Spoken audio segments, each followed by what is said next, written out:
آپ نے سنا ہوگا حضور نے سورہ رحمان کے بارے میں فرمایا ہے سورۃ الرحمان عروس القرآن. یہ سورہ رحمان جو ہے یہ قرآن کی دلہن ہے. جیسے دلہن کو آپ خوشنما لباس پہناتے ہیں، آراستہ پیراستہ اس کو گہنے اور اس کو زیور پہناتے ہیں، تو جس طریقے سے سجاتے ہیں آپ دلہن کو، اللہ تعالیٰ نے ایک سورت قرآن مجید میں یہ ایسی رکھی ہے سورہ رحمان کی، اسے خوب سجایا ہے. اس میں الفاظ کا در و بست، اس کا اپنا ایک ڈیوائن میوزک ہے. وہ تو اللہ تعالیٰ قراء جو ہے خاص طور پر مصر کے قراء، اللہ تعالیٰ ان پر رحمت نازل فرمائے، ان کی خطاؤں سے درگزر کرے. جس طرح قرآن کے انٹرنسک میوزک کو انہوں نے واضح کیا ہے. واقعہ یہ ہے کہ اگر یہ لوگ نہ ہوتے، شیخ عبد الباسط محمد عبد الصمد، شیخ محمود خلیل الحسنی، یہ لوگ کہ جنہوں نے قرآن کے اس غنا میوزک، یہ لفظ جو ہے آپ حیران نہ ہو کہ میں یہ کوئی شاید توہین کر رہا ہوں قرآن کی، حضور نے یہ لفظ استعمال کیا ہے. تغنو، اس قرآن کو اچھی سے اچھی خوشلہانی کے ساتھ پڑھو.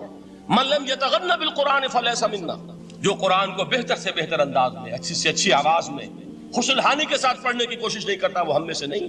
بلکہ ایک مرتبہ حضور رات کے وقت آپ گشت پر تھے اپنے ساتھیوں کے حالات معلوم کرنے کے لیے. حضرت ابو موسیٰ اشعری رضی اللہ تعالیٰ عنہ ایک صحابی ہیں، ان کے گھر کے پاس سے گزر ہوا، وہ رات کو تہجد پڑھ رہے تھے، کھڑے ہوئے کیف کے عالم میں قرآن تلاوت کر رہے ہیں. حضور کو بہت پسند آئی ان کی قرات، کافی دیر تک وہاں کھڑے سنتے رہے. اب انہیں کیا پتا کون سن رہا ہے.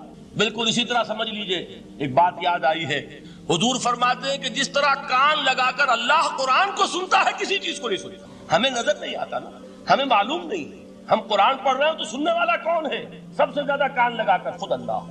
یہاں اس لیے مجھے یاد آیا کہ ابو موسیٰ اشعری کو کیا پتا تھا کہ کون سن رہا ہے.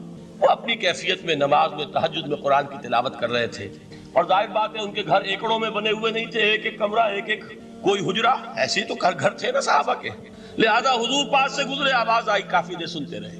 اس کے بعد آپ تشریف لے گئے، صبح فجر میں ملاقات ہوئی تو حضور نے تحسین کے انداز میں فرمایا یا ابا موسیٰ انک قد اوتیت مزمارا من مزامیر آل داؤد. اے ابو موسیٰ، تمہیں تو آل داؤد کے سازوں میں سے ایک ساز اللہ نے عطا فرما دیا.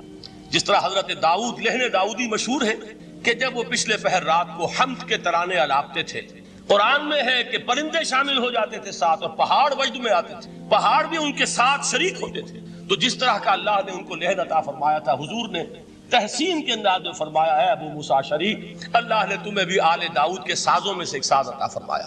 بہرحال قرآن مجید کا جو یہ میوزک ہے، قرآن کے الفاظ کا جو حسن ہے، جہاں تک حسن معنوی ہے وہ تو ہر لفظ میں ہے، لیکن یہ حسن ظاہری، حسن صوتی، حسن لفظی، یہ اپنے کلائمیکس پر آپ کو نظر آئے گا سورہ رحمان میں. لیکن قرآن میں یہ سورت اس اعتبار سے بھی ممتاز ہے، اس کی 4 آیات پر ذرا توجہ کریں گے، عجیب حقائق سامنے آئیں گے. جہاں یہ قرآن مجید کے حسن صوت اور حسن لفظی کی معراج ہے، وہیں اس کی پہلی 4 آیات میں 4 چوٹی کی چیزوں کا ذکر ہے، سب سے اونچی چیز ہے. پہلی آیت کیا ہے؟ الرحمن. ایک آیت ہو گئی. رحمان کیا ہے؟ اللہ کا نام ہے. کبھی آپ نے غور کیا اللہ کے ناموں میں سب سے پیارا نام کون سا ہوگا؟ رحمان. کیوں؟ اس کا مادہ کیا ہے؟ رحمت. ہمیں سب سے بڑھ کر جس چیز کی ضرورت ہے وہ کیا ہے؟ رحمت خداوندی. نام اچھی طرح سن لیجئے اس حضور کے قول کو. حضور فرماتے کوئی شخص جنت میں مجرد اپنے عمل کی بنیاد پر داخل نہیں ہو سکے گا جب تک کہ رحمت خداوندی دستگیری نہ کرے. کسی صحابی نے بڑی ہمت اور جرأت کا ثبوت دیا کہ پوچھ لیا کیا حضور آپ بھی؟ جب آپ نے فرمایا کوئی شخص داخل نہیں ہو سکتا جنت میں محض اپنے عمل کی بنیاد پر جب تک کہ رحمت خداوندی جو ہے وہ دستگیری نہ فرمائے. پوچھا گیا کیا آپ بھی؟ آپ نے فرمایا ہاں میں بھی. آپ انداز کیجئے کہ اگر محمد الرسول اللہ بھی رحمت خداوندی کے ضرورت مند ہوں تو تاب دیگراں چے رسد، ہماری تو سب سے بڑی ضرورت رحمت خداوندی. اب یہ رحمت جو ہے قرآن مجید میں اللہ تعالیٰ کی یہ شان 2 الفاظ کے ذریعے سے آتی ہے، رحیم اور رحمان. اور کوئی مادہ نہیں ہے جس سے 2 نام بنتے ہوں اللہ کا، لیکن یہ مادہ ہے واحد رحمت کا کہ جس سے رحمان بھی ہے رحیم بھی ہے. رحیم صفت مشبہ ہے، رحمت دائم ہو جائے گی، مستقل ہوگی تو رحیم کہیں گے. اور رحمان، اس میں رحمت کی ہے وہ شان ہے کہ جیسے ٹھاٹھے مارتا ہوا سمندر ہو، ہیجان کی کیفیت، طوفانی کیفیت، رحمت خداوندی کا طوفانی جوش، وہ ہے رحمان. آپ تو رہتے اس علاقے میں ہیں، آپ کو معلوم ہے عرب اگر بھوکا مرا جا رہا ہو تو کیا کہے گا؟ انا جوعان. پیاسا مرا جا رہا ہو انا عطشان. بہت غضبناک ہوگا غضبان. غضبان آصفہ قرآن میں آیا، بہت غضبناک. رحمان جس کی رحمت جو ہے جوش میں ہے، ٹھاٹھے مارتے ہوئے سمندر کے مالک. تو یہ اللہ تعالیٰ کے ناموں میں سب سے پیارا نام. اب آگے چلیے. الرحمن علم القرآن، رحمان نے قرآن سکھایا. رحمت خداوندی کا سب سے بڑا مظہر، رحمان کی رحمانیت کا سب سے بڑا مظہر قرآن ہے. ان میں جو منطقی ربط ہے اس کو سمجھتے جائیے. اچھا آپ یہ سوچئے، جو علم بھی انسان کو حاصل ہوا وہ کس نے دیا؟ اللہ نے. سائنس کا علم کس نے دیا؟ اللہ نے. علم آدم الاسماء کلہا، وہ علم الاسماء جو حضرت آدم کو دے دیا گیا تھا ازل میں، یہ اسی کا ظہور ہے، یہ اسی کی ایکسفولیشن ہے جو ہو رہی ہے اور ہوتی رہے گی ابھی. اور دوسرے علم ہے وہ کس نے دیا؟ اللہ نے. لا یحیطون بشیء من علمہ الا بما شاء، مخلوق میں سے کوئی اللہ کے علم میں سے کسی شے کا احاطہ نہیں کر سکتا مگر وہ جتنا اللہ دینا چاہے. لیکن یہ کہ تمام علوم میں چوٹی کا علم قرآن.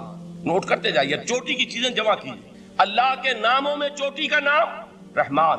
اللہ نے جو کچھ انسان کو سکھایا اس میں چوٹی کا علم قرآن. خلق الانسان، انسان کو پیدا فرمایا. سوال یہ کہ حیوانات کو کس نے پیدا فرمایا؟ آسمان کس نے پیدا کی؟ زمین کس نے پیدا کی؟ فرشتے کس نے پیدا کی؟ کیا مطلب خلق الانسان؟ اس کی تمام مخلوقات میں اس کا کلائمیکس، اس کی تخلیق کی معراج، اس کے تخلیق کا نقطہ عروج انسان ہے. یہ ہے کہ جو مسجود ملائک بنا ہے. وَلَقَدْ كَرَّمْنَا بَنِي آدَمَ وَحَمَلْنَاهُمْ فِي الْبَرِّ وَالْبَحْرِ وَرَزَقْنَاهُمْ مِنَ الطَّيِّبَاتِ وَفَضَّلْنَاهُمْ عَلَى كَثِيرٍ مِّمَّنْ خَلَقْنَا تَفْضِيلًا. تو تخلیق میں سب سے اونچی تخلیق انسان کی، علموں میں سب سے اونچا علم قرآن کا، اللہ کے ناموں میں سب سے اونچا نام رحمان. تقاضے پورے کرو. تقاضے کیا ہے؟ ایمان ہے تو عمل درست ہونا چاہیے، ایمان ہے تو جہاد ہونا چاہیے، ایمان ہے تو جان اور مال کھپانی چاہیے. تو جو ایمان دوسرے لوگ جس طرح لائے ہیں، حمزہ بھی تو ایمان لائے ہیں، آخر ان کا راستہ تمہیں نظر نہیں آ رہا؟ ابو بکر ایمان لائے ہیں، ان کی طرح ایمان لاؤ. تو انہوں نے کیا کہا؟ انؤمن کما آمن السفہاء، کیا ہم اس طرح ایمان لائے جیسے یہ بے وقوف لائے؟ سفیہ کا لفظ تو سبھی جانتے ہیں، یہ سفہاء کسے کہہ رہے ہیں؟ آپ نے پڑھا تو بہت مرتبہ ہوگا ان آیات کو، کبھی سوچا کس کو کہہ رہے ہیں؟ وہ ابو بکر کو کہہ رہے ہیں، وہ حمزہ کو کہہ رہے ہیں، وہ عمر کو کہہ رہے ہیں. ان کی تو مت ماری گئی، غرہ ہؤلاء دینہم، انہیں تو کوئی ہوش ہی نہیں. 2 مرتبہ حضرت ابو بکر نے وہ کام کیا ہے کہ ہر ورلڈلی وائز انسان یہ کہے گا کہ حماقت کی ہے جس کے سامنے دنیا ہے. جب ہجرت کے لیے حضور تشریف لے جا رہے تھے، 40,000 درہم کا سرمایہ تھا، جبکہ حضرت ابو بکر ایمان لائے. مکے کے چوٹی کے تاجروں میں سے تھے جو ملک التجار کہلاتے. لیکن اب وہ روپیہ کہاں خرچ ہوا؟ بلال کو خریدا، روپیہ دے کے خریدا یا ویسے خرید لیا؟ آزاد کر دیا. ابو فقی کو خریدا، آزاد کر دیا. 6 ہیں غلام اور کنیزیں محمد رسول اللہ پر ایمان لانے والے جن کو ابو بکر نے اپنے پیسے سے خریدا اور آزاد کیا. یہ روپیہ تو پگھل رہا ہے نا. جو تھوڑی بہت پونجی رہ گئی ہے، تو جب حضرت حضور ہجرت کے لیے تشریف لے جا رہے، وہ ساری پونجی اپنے ساتھ لے گئے، گھر والوں کو چھوڑ کر گئے. بوڑھا باپ اندھا ابو قحافہ، بعد میں وہ بھی ایمان لے آئے. اور یہ ابو بکر ہیں کہ جن کی 3 نسلیں ایک وقت میں موجود تھی مسلمانوں کی. ابو قحافہ مومن، ابو بکر مومن، اور ابو بکر کی اولاد مومن، عائشہ، اسما اور ابو بکر اور عبد الرحمن ابن ابی بکر. یہ کون ہے؟ تو 3 نسلیں جس کی بیک وقت رہی ہیں ایمان میں، وہ شاذ لوگ ہیں، ان میں ابو بکر. لیکن یہ کہ اس وقت تک ابو قحافہ ایمان نہیں لائے تھے، والد نابینا تھے. تو والد ہے، بیٹیاں ہیں، حضرت عائشہ، حضرت اسما حضرت رضی اللہ تعالیٰ عنہما، بیوی ہے. کچھ نہیں چھوڑ کے گئے، ایک پیسہ. جب باپ کو معلوم ہوا بیٹا چلا گیا محمد کے ساتھ صلی اللہ علیہ وسلم، سخت غصے میں ہے، پیٹ تاب میں ہے. اب ہمارا کون والی وارث ہوگا؟ کون ہے ہماری خبر گیری کرنے والا؟ بیٹیوں سے پوتیوں سے اپنے پوچھتے کچھ چھوڑ کے بھی گیا کہ نہیں؟ انہوں نے کہا ہاں ابا جان. کیا کیا انہوں نے؟ کبھی پڑھے ہیں واقعات؟ کچھ کنکر روڑے لیے، ایک کپڑے میں پوٹلی بنائی اور اندھے دادا کا ہاتھ اوپر پھروایا. دیکھیے دادا جان یہ چھوڑ گئے ہیں، یہ مال ہے، یہ سونے اور چاندی کے سکے ہیں، ابا جان ہمیں ایسے نہیں چھوڑ کر گئے. واقعہ کیا ہے کہ ایک پیسہ نہیں چھوڑا ابو بکر نے گھر والوں کے لیے، سب کچھ لے گئے کہ کیا پتہ محمد کے ساتھ جا رہا ہوں، کس وقت کیا ضرورت پیش آ جائے صلی اللہ علیہ وسلم. تو یہ کوئی عقل مندی کی بات ہے؟ اپنے غریبانوں میں جھانکی آپ یہ عقل مندی کریں گے؟ کہیں چاہے نہ، یہ بات دوسری ہے. لیکن یہ کہ اس کو کون ہم میں سے عقل مندی کہے گا؟ اسی طریقے سے جب غزوہ تبوک کا وقت آیا، وہ واقعہ تو بہت مشہور ہے. حضرت عمر فرماتے ہیں کہ اس زمانے میں میرے پاس اتفاقاً پیسہ بہت تھا، میں نے یہ سوچا دل میں کہ اس مرحلے پر تو میں ابو بکر سے بازی لے جاؤں گا. مسابقت ان میں بھی تھی لیکن نیکی کی مسابقت, خیر کی مسابقت, انفاق فی سبیل اللہ کی مسابقت. تو میں نے سوچا کہ میں بازی لے جاؤں گا. میں نے کیا کیا, کل دولت جو تھی اس کے 2 حصے کیے. ایک حصہ گھر رکھا اور ایک لا کے حضور کی خدمت میں پیش کر دیا. حضور نے پوچھا کہ عمر گھر والوں کے لیے کچھ چھوڑا؟ کہ جی ہاں, نصف کیا میں نے, نصف اللہ کی راہ میں حاضر ہے, نصف چھوڑا ہے. ٹھیک ہے. اب وہ آئے ابو بکر, پوچھا حضور نے ابو بکر گھر والوں کے لیے کچھ چھوڑا؟ کہ نہیں, صدیق کے لیے ہے خدا کا رسول بس, گھر میں اللہ اور اس کے رسول کے نام کے سوا کچھ نہیں تھے. یہی ہے نا, پروانے کو چراغ ہے, بلبل کو پھول بس, اور صدیق کے لیے ہے خدا کا رسول بس, مجھے گھر والوں کے لیے کچھ نہیں چاہیے. یہ کام جو ہے, تو یہ جن کا ہم اس وقت ذکر پڑھ رہے ہیں منافقین, ان کے نزدیک حماقت تھی یا عقل مندی تھی؟ یہ سمجھداری تھی یا بے وقوفی تھی؟ وہ ہے جو بات کہہ رہے ہیں کہ جب ان سے کہا جاتا ہے ایمان لاؤ بھلے لوگوں کی طرح جیسے دوسرے لوگ ایمان لائے ہیں, تو کیا کہتے ہیں, انؤمن کما آمن السفہاء الا انہم هم السفہاء ولکن لا يعلمون. آگاہ ہو جاؤ, اصل احمق یہ ہے, اصل بے وقوف یہ ہے, انہیں نہیں پتا کہ حقیقت کیا ہے, نفع کیا ہے, نقصان کیا ہے. وہ جو بات میں نے سورۃ العصر میں بیان کی تھی, والعصر ان الانسان لفی خسر الا الذین آمنوا وعملوا الصالحات وتواصوا بالحق وتواصوا بالصبر. جس کے ذہن اور قلب پر یہ صورت کندہ ہو جائے گی, اس کے نزدیک عقل مندی یہ ہے کہ سب کچھ اللہ کی راہ میں لگا دو. جس کے دل میں یہ بات بیٹھی نہیں, اس کے لیے عقل مندی یہ ہے کہ بچا بچا کر رکھو, چھپا چھپا کر رکھو, سنبھال سنبھال کر رکھو. عقل مندی کا اس میں تقاضا کچھ اور, اس میں تقاضا کچھ اور. لیکن یہاں بھی فرمایا ولکن لا یعلمون, انہیں ابھی علم نہیں ہے اس کا. اس سے پہلی آیت میں بھی فرمایا ولکن لا یشعرون, انہیں شعور نہیں ہے. دیکھیے میں آپ کو بتا رہا تھا, یہ وہ غیر شعوری نفاق ہے, یہ بڑھتا چلا جا رہا ہے.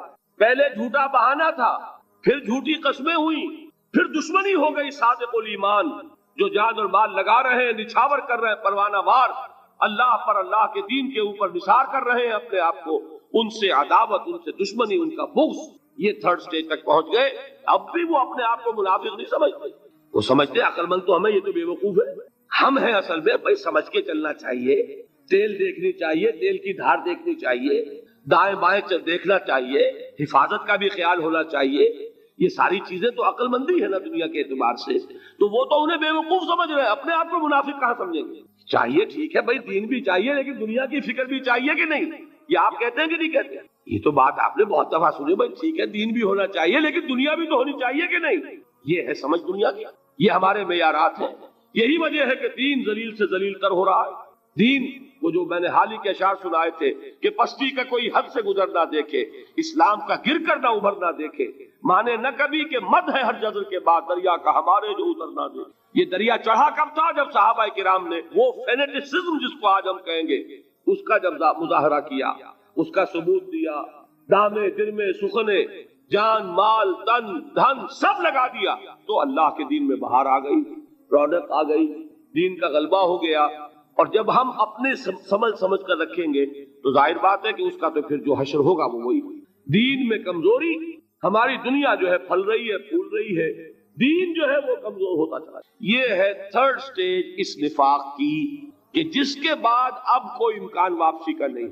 یہ غیر شعوری نفاق, جان لیجئے کہ یہ نہیں ہے کہ ماضی ہی ماضی میں تھا, اب اس کا کوئی امکان نہیں. یہ نہ سمجھیے, اب بھی یہ نفاق جو ہے, یہ میں بتا دوں آپ کو, ایک عام آدمی ہے, دین کا تقاضا ہی سامنے نہیں ہے, اسے پتہ ہی اتنا ہے کہ اللہ کے دین کا تقاضا نماز روزہ, وہ نماز روزہ کر رہا ہے, اس پر نفاق کا حملہ نہیں ہوگا. اس کو آپ کہہ دیں کہ اس کی سمجھ کم ہے, اس کا شعور کم ہے, اسے پتہ نہیں ہے, دین کے تقاضوں سے واقف نہیں ہے, وہ بچا ہوا ہے, وہ محفوظ ہے. وہ جو میں نے آپ سے کہا تھا پرسوں, اور ایک صاحب نے جواب دیا مجھے بعد میں کہ آج آپ نے جو بات کہی ہے تو کل لوگ کم آئیں گے, آپ نے ڈرا دیا کہ یہ جو تقاضے دین کے سامنے آ رہے ہیں تو اس سے ذمہ داری بڑھ رہی ہے. اب جس نے سمجھ لیا ہے پھر پیچھے رہے, وہ نفاق کے خطرے میں ہے. جسے سمجھ ہی نہیں ہے وہ پھر بھی کوئی نہ کوئی عذر پیش کر سکے گا کہ اللہ ان مولویوں سے پوچھ جنہوں نے ہمیں بتایا نہیں, انہوں نے تو دین کے تقاضے ہمیں یہ بتائے نہیں, انہوں نے تو ہمیں نور اور بشر میں چکر دے کے لڑائے رکھا, ان سے پوچھ. اصل سے مجرم جو ہے وہ یہ ہے, وہ واقعہ یہ ہے کہ کسی درجے میں بچیں گے کہ دین چاہتا کیا ہے, دین کے تقاضے کیا ہے, توحید کی حقیقت کیا ہے, شرک کی حقیقت کیا ہے. اس کی طرف اگر توجہ ہی نہیں دلائی جا رہی اور اس غریب کو پتہ ہی نہیں, اسے پتہ ہی صرف یہ ہے کہ کھڑے ہو کر سلام پڑھنے میں اتنا فائدہ ہوتا ہے، وہ پڑھ رہا ہے بیچارہ، لہذا اس کا معاملہ آسان ہے بنسبت اس شخص کے کہ جس کے سمجھ میں آ گیا ہو۔